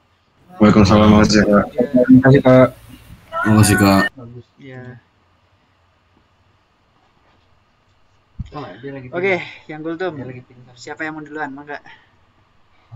Saya Kak, boleh? Oke, mangga Wafda. On cam dong. Tapi ini jaringannya kurang ini. Oh, lagi kurang. Nggak apa-apa kalau nggak Oke, nggak apa-apa deh. mulai langsung Kak. Ya, mulai aja langsung. Sebentar Kak, ini benerin ininya dulu. Oke, apa tuh? Beneran apa tuh? Gigiran ya? Aduh. Sekarang boleh susun.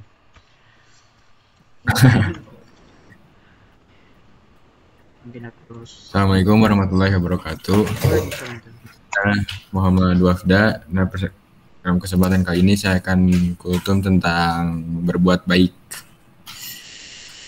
Puji syukur kita panjatkan kehadiran Allah Subhanahu wa taala atas segala nikmat yang selama ini telah diberikan sehingga kita dapat berkumpul di room ini tanpa halangan suatu apapun. Salawat dan salam tidak lupa kita haturkan kepada Nabi Muhammad SAW. Semoga kita termasuk golongan umatnya yang nanti di hari kiamat mendapatkan syafaatnya. Amin. Di zaman modern ini, teknologi semakin canggih, namun manusia justru menjadi kehilangan arah. Seharusnya kemajuan teknologi ini bisa dimanfaatkan untuk hal-hal yang positif. Namun yang terjadi itu sebaliknya, manusia semakin jauh dari Allah dan menuju ke perbuatan yang buruk. Bahkan manusia sendiri ini mulai melupakan tugasnya di dunia. Karena yang seperti yang Allah sampaikan bahwa Allah menciptakan jin dan manusia melainkan hanya untuk beribadah kepadanya. Sehingga langkah baiknya jika sebagai hambanya yang beriman dan taat kepada Allah, sebaiknya teknologi bisa digunakan untuk menyebarkan kebaikan. Contohnya berbagi informasi seputar keutamaan beramal, tips meningkatkan ibadah, keimanan, dan lain sebagainya. Tapi sangat disayangkan apabila internet hanya dijadikan sarana menyebarkan informasi yang kurang tepat atau hoaks, sehingga jatuhnya kurang bermanfaat dan tidak patut untuk dicontoh oleh masyarakat. Menyebar kebaikan dapat menjadi sebuah amal jariah, dan begitu pula saat memberi contoh buruk, maka akan menjadi dosa jariah pula, yang dimana artinya akan terus-menerus mengalir walaupun kita sudah atau yang pelakunya sudah meninggal. Semua perbuatan baik maupun buruk akan mendapatkan balasan yang setimpa. Perbuatan baik tidak hanya mendatangkan pahala saja, melainkan juga memperoleh ampunan. Oleh karena itu, alangkah baiknya jika kita selalu berbuat baik dimanapun karena Allah yang selalu mengawasi. Dalam hadis yang diriwayatkan oleh Imam Bukhari dan Muslim, Rasulullah bersabda yang artinya, beribadahlah engkau kepada Allah seolah-olah melihatnya. Apabila engkau tidak melihatnya, maka yakinlah bahwa Allah sedang menyaksikanmu. Ini jatuhnya tuh kayak iman ya. Dan jika ingin berbuat baik, maka sebaiknya dilakukan secara bersembunyi-sembunyi, karena lebih bagus hanya Allah saja yang mengetahuinya, agar menghindari sifat riya atau pamer. Hal ini dilakukan untuk mencegah timbulnya juga rasa sombong. Mungkin sekian kultum yang dapat saya sampaikan, semoga bermanfaat bagi kita semua. Terima kasih atas perhatiannya. Assalamualaikum warahmatullahi wabarakatuh. Waalaikumsalam. Oke, sebenarnya aku mau nanya temanya apa? Ya Kak, Temanya apa? Tema kultumnya? temanya berbuat baik. Berbuat baik. Oke, sip. Ya, lanjut. Ada yang mau? Oke, Rehan Yasin. Bentar ya. Intemernya aku post dulu. Bisa on cam? Enggak Kak, malu. Astagfirullahaladzim. Ini udah dikurangin loh orang-orangnya. Santai aja. On cam lah. Gila. Off cam boleh kan Kak? Kalau bisa on cam. Ya udahlah, kalau malu nggak apa-apa deh. Oke, langsung dimulai aja Yasin.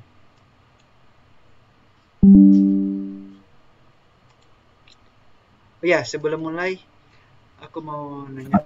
Udah mulai belum sih? Apa sinyalku putus-putus? Cek. Ya Kak. Temanya apa? Ikhlas. Ikhlas. Oke, siap. Oke, lanjut. Assalamualaikum warahmatullahi wabarakatuh. Saya Rehan Yasin Sebastian akan memberikan kultum. Salawat serta salam selalu kita junjungkan kepada Nabi kita Muhammad SAW dan kepada Allah karena telah memberikan kita sehat dan dapat berkumpul di Google Meet ini. Saya akan menjelaskan tentang ikhlas. Jadi ikhlas merupakan suatu hal yang sangat penting, karena sesuatu yang dilakukan dengan ikhlas maka akan mendapatkan kebaikan pada diri kita sendiri. Dan sebaliknya, jika kita ikhlas maka akan tidak mendapatkan pahala. Ikhlas harus dengan hati yang ikhlas juga. Adapun cara menggapai keikhlasan, yang pertama berdoa kepada Allah, jauhi rasa ingin dipuji, sembunyikan amal, lalu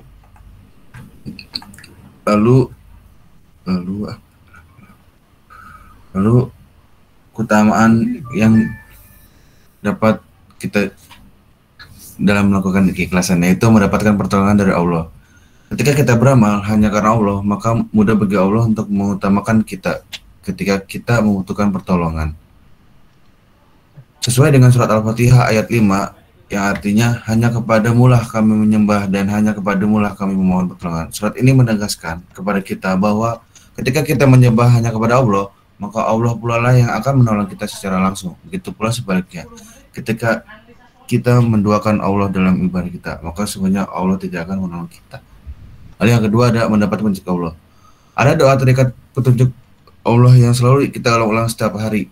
Doa ini tercantum dalam surat Al-Fatihah ayat 6 yang artinya tunjukilah kami jalan yang lurus. Doa ini tak berhenti sampai di situ, namun lanjutkan di ayat berikutnya yang menjabarkan seperti apakah jalan yang lurus itu. Setelah itu pun doa tersebut. Yang perlu kita ketahui bahwa doa ini terikat dengan ayat sebelumnya, yaitu Al-Fatihah ayat 5, seperti yang ditulis di poin sebelumnya, bahwa hanya orang-orang ikhlaslah yang akan mendapatkan petunjuk dari Allah. Lalu yang ketiga, mendapat perlindungan dari Allah. Selain pertolongan dan petunjuk, Allah juga memberikan perlindungan kepada orang ikhlas. Perlindungan di dunia dari segala mara bahaya dan juga perlindungan di akhirat dari azab kubur dan hari ditembaknya amal dan neraka. Orang yang bersedekah dengan ikhlas juga termasuk dalam 7 golongan yang akan mendapatkan perlindungan dari Allah pada hari kiamat. Hal ini diterapkan dalam hadis Al-Bukhari dan Muslim. Yang keempat, dilimpahkan ketenangan hati. Orang yang dalam setiap perbuatan dilandasi rasa ikhlas tentu akan mengingat Allah di setiap keadaan. Ketika hendak makan, ia mengingat Allah dan kemudian membaca basmalah.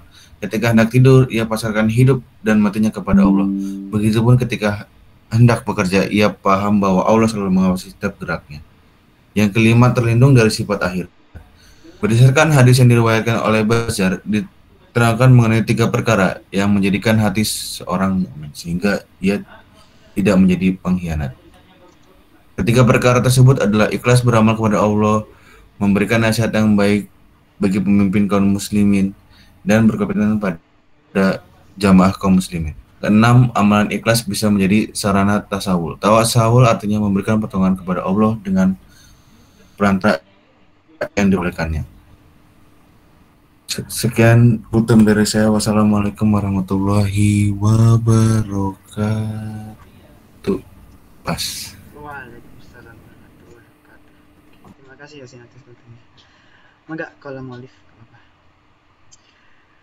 Oke. Boleh duluan, Kak? Ya, boleh. Semangat. Terima kasih, Kak. Ya. Oke, siapa selanjutnya yang mau?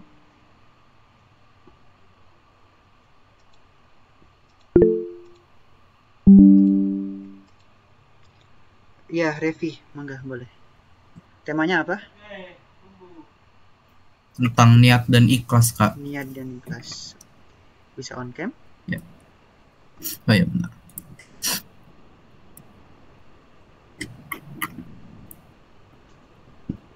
Langsung dimulai ya, Kak?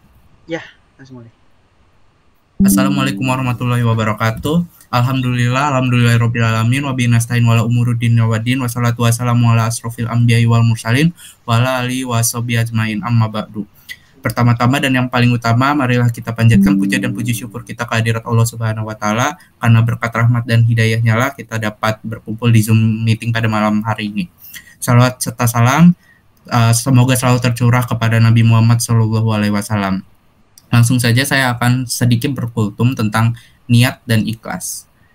Apa sih niat itu? Niat maksudnya yaitu melakukan sesuatu dan bertekad mengerjakannya. Adapun hadisnya yaitu dari Umar radhiyallahu anhu bahwa Rasulullah Shallallahu alaihi wasallam bersabda, semua perbuatan tergantung niatnya dan balasan bagi tiap-tiap orang tergantung apa yang diniatkannya. Barang siapa niat hijrahnya karena Allah dan Rasulnya, maka hijrahnya adalah kepada Allah dan Rasulnya.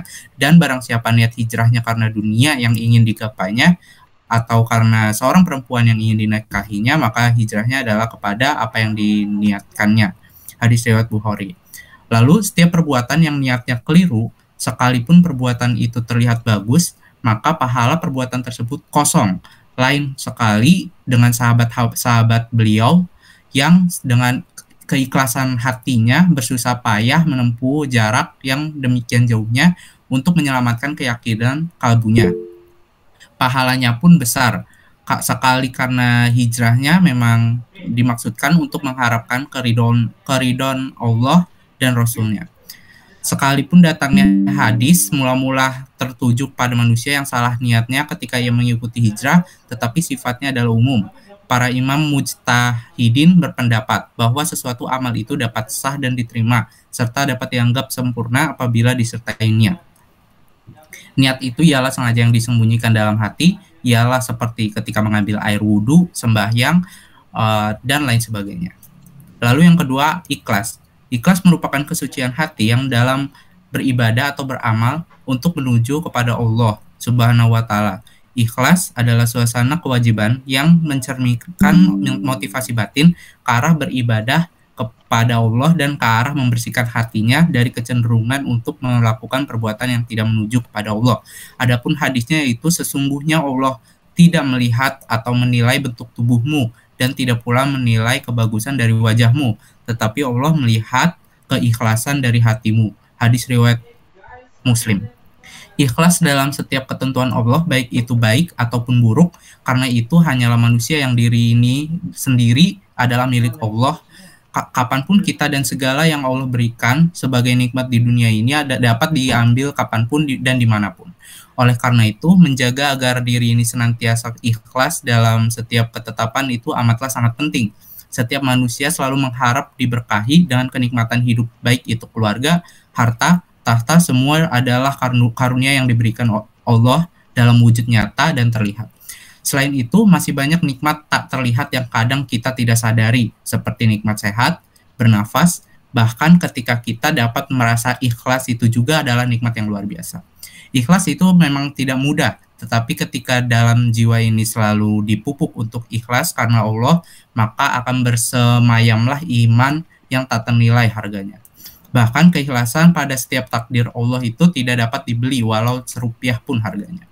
Sebagaimana ketika kita memberikan sesuatu baik berwujud materi ataupun non-materi kepada orang lain, hendaklah kita bersikap ikhlas, tulus, hanya mengharap imbalan dari Sang Kuasa tanpa menyebut-sebut pemberian yang dapat menyakiti orang yang telah kita beri atau tolong.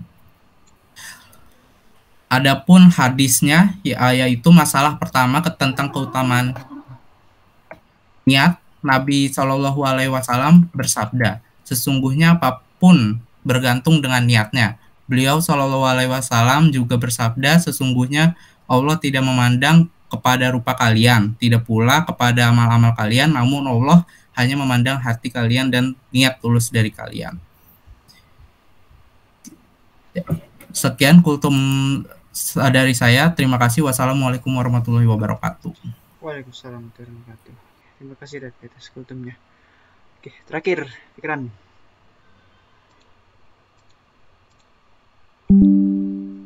Bentar Kak, pakai baju dulu. Astagfirullah, ini pasti sambil tiduran. Saya izin live ya Kak. Oke, nggak tungguin temennya dulu nih. Ya, terima kasih.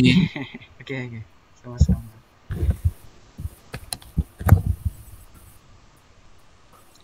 Kalau saya bawain tentang ikhlas niat, nggak bosan dengan ikhlas niat Kak? Nggak Pak, kan adina nasihat. Nasihat terus. Nggak apa-apa, nyari judul yang lain. Apa materi selanjutnya apa Kak? Materi selanjutnya itu ma'rifatullah dan ma'rifatul rasul. Kita bawain ma'rifatullah aja. Gimana? Kan udah paham ya? Boleh. Dari pondok juga Kak. Oh, Masya Allah. Gimana tuh pondoknya? Tapi nggak tahu ceramah. Ini kabur mulu pas ini, pas ceramah nih. Nggak tahu. Emang ini apa demam mimbar? Mimbar. Kayak Semarang kalau demamnya mimbar juga. Cuman kitanya aja males. Kalau tahu ya paham lah dikit. Oke, boleh aja. Enggak. Oke. Bismillahirrahmanirrahim. Assalamualaikum warahmatullahi wabarakatuh. Alhamdulillahirabbil alamin. Wassalatu wassalamu ala asyrafil anbiya'i wal mursalin sayyidina Muhammadin wa ala alihi wa ashabihi ajma'in. Amma ba'd.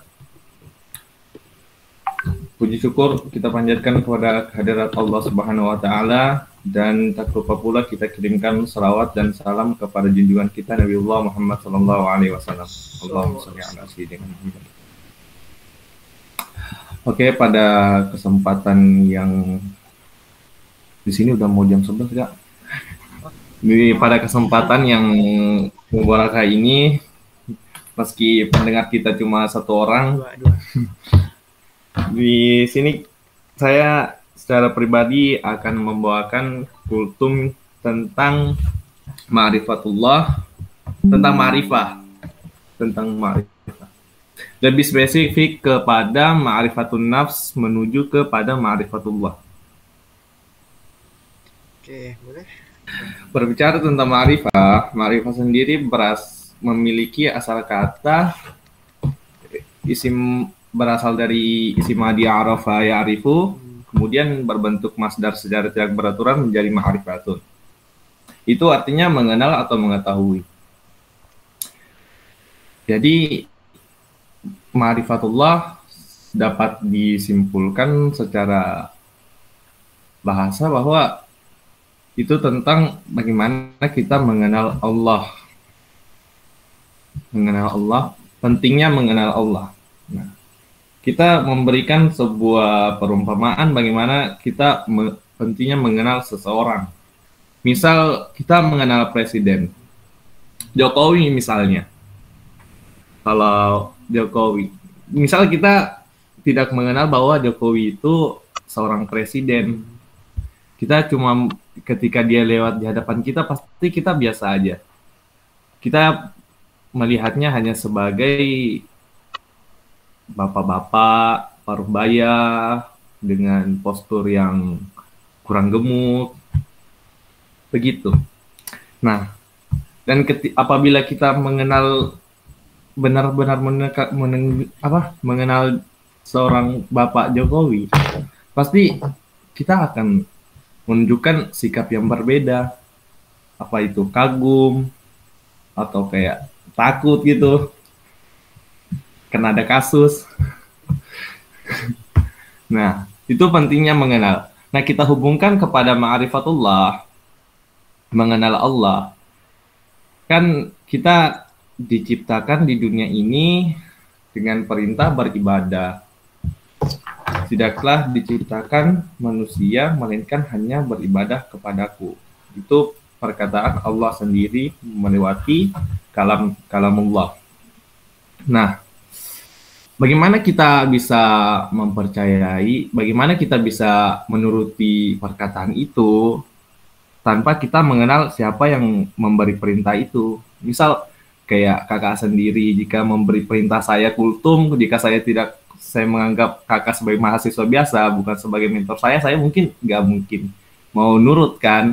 Jadi kita pasti harus mengenal bahwa jabatan ini. Nah, maka itulah pentingnya mengenal. Nah, kita hubungkan tentang ma'rifatun nafs sama ma'rifatullah. Ada, kalau nggak salah ini hadis, ma'rifat man arafa nafsahu faqad arafa rabbahu.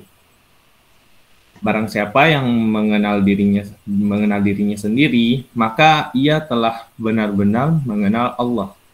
Di sini memakai fi'il madi, bukan fi'il mudhari. Itu artinya bahwa di sini fi'il madinya bukan bermasa lampau, bukan menunjukkan masa, tetapi menunjukkan sebuah kepastian. Apalagi di sini setelah sebelum arafarobahu itu ada qada. Qada kan kalau bertemu dengan fi'il mudhari itu artinya kadang-kadang. Kalau bertemu dengan fi'il madhi bisa arti sungguh atau telah. Nah, bahwa itu menegaskan bahwa jika kita mengenal diri kita sendiri, bahwa tidak ada pilihan lain, kita akan otomatis mengenal Allah Subhanahu wa Ta'ala. Dan saya ini kan bahwa seorang ulama kontemporer Turki, Badi Zaman Said Nursi dalam kitabnya Risalah Nur itu memberikan perumpamaan bahwa tubuh manusia itu adalah miniatur alam semesta dan sekaligus sebagai manifestasi Asmaul Husna, sebagai cermin manifestasi Asmaul Husna, bahwa Asmaul Husna Allah itu tercermin pada diri kita ini. Nah, contoh, ketika manusia kan suka caper, hakikat manusia itu suka dapat perhatian, dia senang mendapatkan perhatian, apalagi pujian. Betul. Ketika kita jadi Allah juga itu suka dapat perhatian kita. Jika kita cuekin Allah pasti tidak suka. Ketika dia udah ini memberikan perintah kita tapi kita cuekin, Allah pasti murka. Nah, Allah juga suka dipuji. Makanya ketika kita berdoa, apalagi kalau kita itu mintanya banyak, itu alangkah baiknya kita muji Allah dengan asmanya dulu di awal doa. Seperti doa sholat duha, mungkin itu sholat duha kan awalnya banyak tuh pujiannya, kayak Allahumma inna duhauka, duha ini adalah waktumu, duhamu, kuwatuka, kekuatan itu adalah sesungguhnya adalah kekuatanmu. Itu seterusnya adalah pujian di awalnya. Di akhirnya juga berisikan dengan kekuatan itu. Nah, maka dengan kesimpulannya bahwa ma'rifatun nafs, mengenal diri sendiri itu membawa kita kepada mengenal Allah. Mungkin hanya sekian karena waktu udah habis. Wabillahi taufiq wal hidayah. Lebih dimaafkan. Undur maqala wala tangzur maqala. Assalamualaikum warahmatullahi wabarakatuh. Waalaikumsalam warahmatullahi wabarakatuh. Ini keren ini golnya. Harusnya paling awal jadi contoh gitu loh kamu. Gak ada ini kan, nggak bikin konsep juga, atau cuma ngapain. Tapi ya antum udah Gak bisa biasa. mengembangkan ide-idenya gitu. Keren sih, menurutku udah keren. Antum dulu Sering pada mikir gitu gimana? ya. Ini apa? Saya orang Sulawesi, Kak. Di Pondok Sulawesi juga. Ini kalau di Sulawesi Tenggara kan. Kalau di pas MTS tuh pondok kecil masih baru. 2012 pondoknya aku masuk 2014 kayaknya. Terus masih angkatan 4, aku angkatan 4 di pondok itu masih kecil. Terus aku itu cuma ada SMP-nya, nggak ada SMA-nya dulu. Terus pas tamat SMP itu nggak tertarik buat SMA, udah terlanjur mondok kan, salah nanti itu langsung kebuang.